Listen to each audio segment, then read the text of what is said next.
Doi soldați decid să lupte împotriva multor fasciști. Doi soldați tineri, William Scofield și Tom Black, se odihneau într-o pajiște, iar după o vreme, un sergent vine și le spune să îl urmeze, urgent.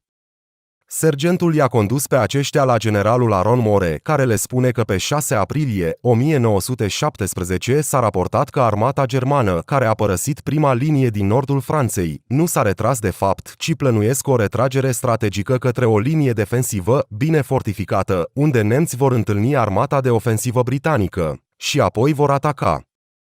Generalul i-a instruit pe caporal să înmâneze pachetul, ce conține anunțarea anulării ofensivei pentru colonelul Mackenzie, celui de-al doilea batalion al regimentului Devonshire, și anularea planului ofensiv, ce va pune în pericol viața a 1600 de oameni, inclusiv a fratelui lui Black, locotenentul Joseph Black. Toate liniile telefonice au fost întrerupte de retragerea germanilor, iar doi soldați vor trebui să treacă de capurile de luptă abandonate de germani. Black este determinat să-și salveze fratele, iar Scofield încearcă să-și convingă prietenul să aștepte măcar până la lăsarea întunericului, pentru a nu deveni o țintă ușoară pentru germani, dar Tom nu se lasă convins. Cei doi deja escaladase tranșea și au început călătoria, iar după ce au trecut peste obstacolul gardului, au ajuns pe terenul neutru, nevoiți să se ascundă la cel mai mic zgomot, deoarece nu se știa dacă germanii au plecat sau nu. Când au ajuns în prima linie, au verificat toate tranșele inamicilor și s-au asigurat că aceștia au plecat.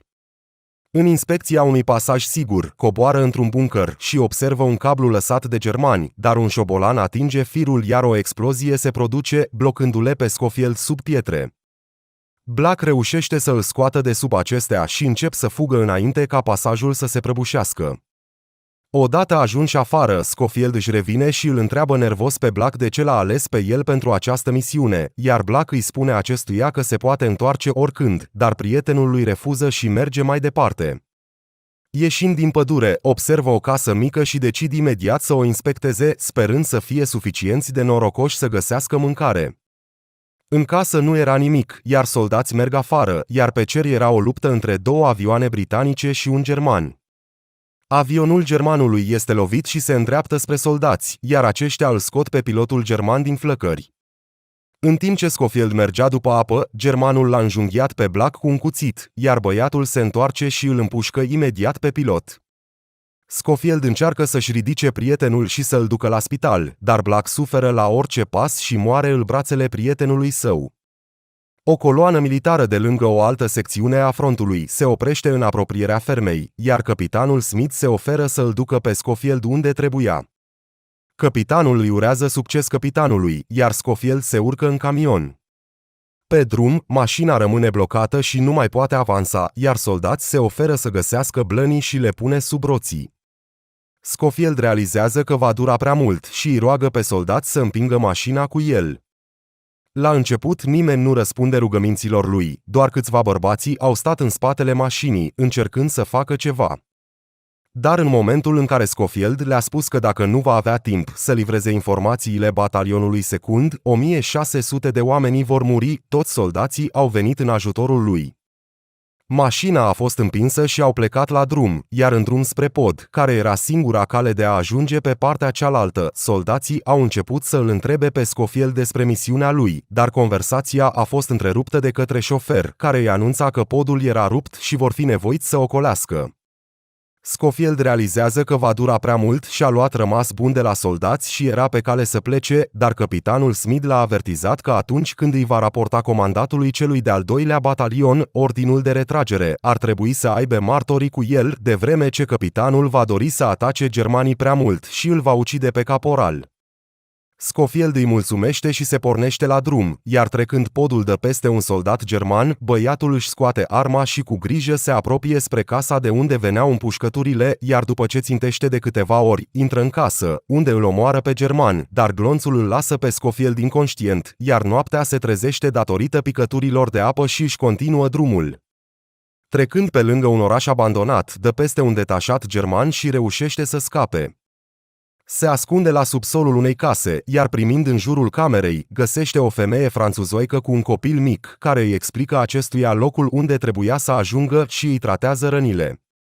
Îi dă femei toate rezervele lui de mâncare, de asemenea laptele pe care îl găsise la fermă, iar femeia încearcă să-l convingă să rămână până ce se înserează, dar acesta refuză, deoarece era în întârziere. Dă peste german din nou, iar după ce omoară un soldat german și fuge de alții, sare de pe stâncă într-un râu, Scofield, extenuat abia reușește să iasă la suprafață. Trecând peste pădurea de lângă râu, soldatul aude sunete și merge spre ele. După o vreme, vede un mare număr de soldați ce stăteau lângă omul ce cânta.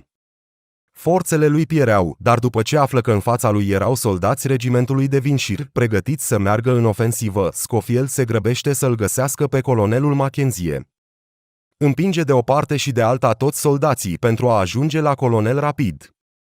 Primul val era în ofensivă, Scofield fuge pentru a intercepta atacatori pe terenul bombardat, dar colonelul nu este de găsit.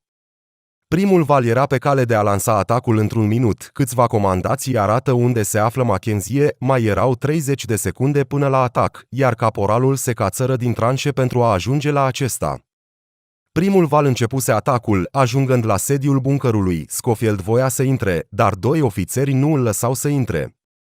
După ce învingele aceștia, Scofield reușește să intre în buncăr, începe să vorbească despre anularea atacului, dar capitanul nu îl asculta. Apoi acesta începe să strige că germanii au plănuit totul și așteaptă ofensiva. Capitanul a luat scrisoarea și a citit, fața lui s-a schimbat, iar la scurt timp a ordonat ca ofensiva să fie anulată și doctori să fie trimiși după cei răniți.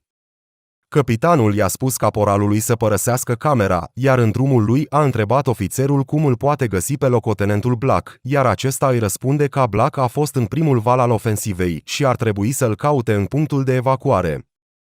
Mergând prin tranșe, a auzit oamenii răniți cerând ajutor, mulți nu puteau merge singuri. Când a ajuns în punctul de evacuare, Scofield a încercat să-l găsească pe Black, dar fără rezultat, după o vreme a auzit o voce similară cu cea a lui Tom. S-a apropiat de acesta și s-a prezentat ca locotenentul Black. Scofield nu știa ce să-i răspundă. Într-un final îi spune despre moartea lui Tom și îi dă inelele fratelui său, se întoarce pentru a merge să mănânce ceva, dar își amintește că i-a promis lui Tom că îi va scrie mamei lui pentru a-i spune că a iubit-o foarte mult. Epuizat, Scofield pleacă și se așează sub un copac, scoate poza cu familia sa din buzunar, visând să fie acasă cu ei.